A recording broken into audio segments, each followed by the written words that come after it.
That was another great episode.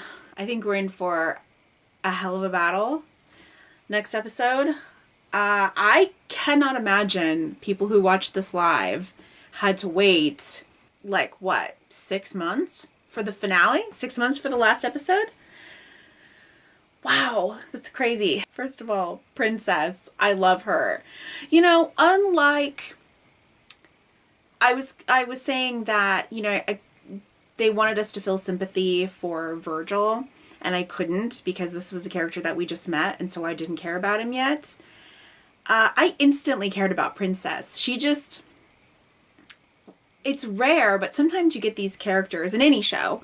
Sometimes you get these characters that just, they just jump out at you, and they're just like, I don't know, just special in some way, like you just instantly care about them. I don't know how to phrase it. My coffee is kind of wearing off, and this is my fourth reaction, so I'm actually pretty tired. So we're gonna get through this quick. But I just love her. I love her. And I love that Eugene, he's really there for people lately. He's just grown so much.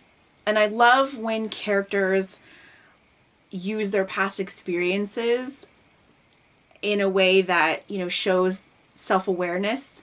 Like they're not just fictional characters. These are, real people, right? Because you're aware of your own history. So he would be aware of his own history. And sometimes in shows, characters can just kind of exist, like seemingly unaware of their own personal history.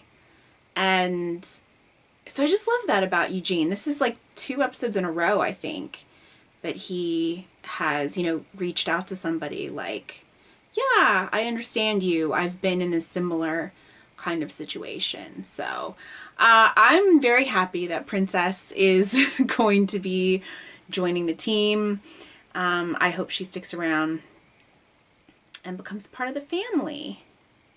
And it was nice to see Ezekiel smiling again, because he is one of my absolute favorites, and it's been so hard this season watching him be upset. That character, I think Ezekiel has probably gone through more in such a short period of time. Like, everyone's been through some shit. But I can't think of any other character who has been through so much in such a short period of time. They are really putting Ezekiel through the ringer. And it just really fills me with sadness and dread every single time I look at him, because I know we're going to lose him. And that's really a bummer because, like I said, he's one of my favorites, and he's one of those characters that always made me happy. So I could always look to Ezekiel to make me smile and to make me feel good. He's kind of a comfort character. And so, every time I look at him, it just breaks my heart, because every single time I look at him, I just think, wow, we're going to lose him. And honestly, I expected to lose him before now. I'm surprised that, they've dragged out, I mean, they haven't dragged out his illness, like, it's a reasonable amount of time, but for the show's purposes, I thought that he would be gone, probably before the end of the season, like maybe mid-season finale, or, maybe like right around now, like I was fully prepared for him to sacrifice himself during that battle at Hilltop. So I don't know, but it's just such a bummer, because like I said, he's always a character that makes me feel warm and fuzzy, and now every time I look at him, I kind of want to cry. Like, every time I look at him, I just feel sad. So, but it was really, really nice to see him smile. And the fact that she introduces herself as Princess, and he almost introduces himself as King Ezekiel, and then stops himself. It was just wonderful. Loved it. And I hope everything works out for them. I hope they continue on and actually meet Stephanie, and then everybody comes back safely. So, but it was fun. And I don't know why, but I just trust her. I trusted her instantly, and I never trust anybody instantly in this show, but I did. I think that she's just a really cool character, and I'm excited to see more of her. I will say that this episode kind of gave me whiplash because it was like ping-ponging back and forth between a scene that made me want to cry and one that was making me laugh, and just back and forth and back and forth, and I like couldn't get a hold of one emotion before we jumped to the next one. But I mean, there were so many heart to hearts in this episode. Lydia and Negan I love so much, and that scene, oh my god, it's just so good. It's so good. I love their relationship. And then Judith and Daryl. Oh my god. That just broke my heart. You know that someday Judith is going to be the leader. And it almost makes you like I want to see that right now. I want to jump ahead in time and just have a little sneak peek of Judith as the leader. Not permanently, but I just want a little taste of it because it's going to be amazing. And sadly, we'll never actually get to see it, but we can imagine it. I loved Daryl teaching her how to track. Love it. And I was also saying that, or I was thinking to myself that everybody should learn sign. And when I think Kelly was teaching Gabe, I think. And I thought to myself, like, everybody should learn sign. That's the perfect way to communicate, not just for the Whisperers, although for the Whisperers, but in general. I mean, that would be a great way to communicate, long distances and stuff like that, and to communicate silently. So, it's so cool that they are, she's teaching everybody, and that's amazing. And I want to see more of that put into use. And oh my god, Kelly and Carol, that was another beautiful, like all of these scenes, Negan and Lydia, Daryl and Judith, Kelly and Carol, they were just all so beautiful and so emotional. And I adore Kelly. I love that she's not mad at Carol and that she understands. And again, referencing a character's past history, I love that because it makes them feel more like real people.